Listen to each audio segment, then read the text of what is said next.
नमस्कार, मैं महेश रोकड़े। उल्लास line bulletin में आपका स्वागत है। आइए नजर डालते हैं आज के मुख्य खबरों पर। आने वाले लोकसभा चुनाव में कल्याण लोकसभा क्षेत्र से राष्ट्रवादी कांग्रेस पार्टी से बाबाजी पाटिल को उम्मीदवारी घोषित हो गई है, तो वहीं शिवसेना की ओर से पिछले चुनाव के विजेता डॉक्टर श्रीकांत शिंदे को उम्मीदवारी दी गई है। शिवसेना के साथ बीजेपी की युति हो गई है और राष्ट्रवादी के साथ कांग्रेस का गठबंधन हो गया है। उल्लासनगर में बीजेपी के साथ टीओके का गठबंधन है और उल्लासनगर महानगर पालिका में दोनों का गठबंधन वाली सरकार है। पर टीओके ने अभी तक लोकसभा चुनाव में अपना समर्थन किसको देगी यह स्पष्ट नहीं किया है। वो आने वाले चुनाव में सेना को साथ देगी या वो राष्ट्रवादी के साथ खड़े रहेंगे। इस बात को जानने के लिए हमारे संपादक राजेश दलवानी ने टीओके प्रमुख ओमी कलानी से की बात। आइए जानते क्या कहना है ओमी कलानी का। आज बाबाजी पाटिल जो कालानी महल में आए थे, क्या आज उनके साथ आपका कुछ बात हुई कि जो लोकसभा चुनाव होने वाले हैं उन पे आपका कुछ समर्थन होने वाला है, क्या होने वाला है?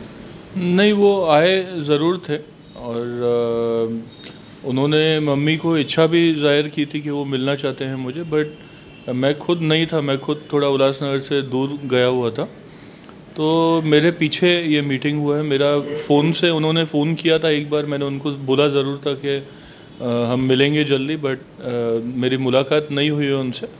मम्मी की आज यहाँ पे बैठक रखा था उन्होंने, जिसमें एनसीपी के लोग थे, कांग्रेस के थे और कुछ अलग अलग पक्षों के लोग थे। ऐसी जो जानकारी मुझे मम्मी ने दी है, बट मेरी अब तक कोई मुलाकात नहीं है, ना ही मेरा कोई भी अब तक डिसीजन लिया है। उम्मीद जी, एक और बात है, हमारे शहर उल्लासनगर के लोग दिल से आपके परिवार के साथ, कालानी नाम के साथ जुड़े हुए हैं, तो आखिर क्या स्टैंड रहेगा आपका? क्योंकि पंचम ओमी कालानी जी बीजेपी की नगर सेविका हैं और भाभी ज्योति कालानी जी एनसीपी की आमदार भी हैं और जिला अध्यक्ष भी हैं, तो इसमें आपका पार्टी का रोल क्या होगा? लोगों में एक शंका है कि आखिर कहाँ पे ये बात होगी, इसके लिए कुछ देखिए। इसमें टीम ओमी कलानी जो है वो एक अलग पक्ष हमने बनाया है और जो पक्ष डायरेक्ट सीएम साहब के लिए काम करता है, तो ऐसे में ये तो तय है कि जो भी सीएम साहब का आदेश आएगा वो फाइनल होगा। और मैंने भी एक बार नहीं अक्सर ये बोला है कि जब तक सीएम साहब का मुझे कोई भी आदेश नहीं आएगा तब तक मैं कोई भी स्टैंड लूँगा नहीं। तो मैं अब तक वेट कर रहा हूँ कि उनका जब आदेश आएगा तो देखा जाएगा। उम्मीद जी, एक और सवाल है, कल बीजेपी शिवसेना की जो युति है उनका एक रीजेंसी गार्डन के अंदर एक गेट टुगेदर है, एक मीटिंग है, सब कार्यकर्ता मिला हुआ है। इसमें जैसे कि आपके टीओके के लोग बीजेपी के चुनाव चिन्ह पर महानगर पालिका में नगर सेवक हैं, तो यहाँ पे आपका क्या रोल होगा? क्या आप भी उस मीटिंग में, उस कार्यकर्ता मेरावे में आप भी दिखेंगे? देखिए, जैसे मैंने आपको बताया कि टीम ओमी कलानी एक अलग पक्ष है और उस वक्त इलेक्शन के दौरान सिंबल हमने बीजेपी का लिया है, हम जुड़े भी बीजेपी के साथ ही हैं, बट अब तक का जो हमारा स्टैंड है कि हम लोगों ने अब तक कोई भी डिसीजन लिया नहीं है। तो कल हम लोगों का ये मीटिंग में तो जाना नहीं होएगा, वो चीज़ तय है। और कल इस मीटिंग से पहले रविंद्र चौहान साहब और हम लोग बैठने वाले हैं और ज़रूर सीएम साहब का भी कोई ना कोई उनके थ्रू मैसेज रहेगा।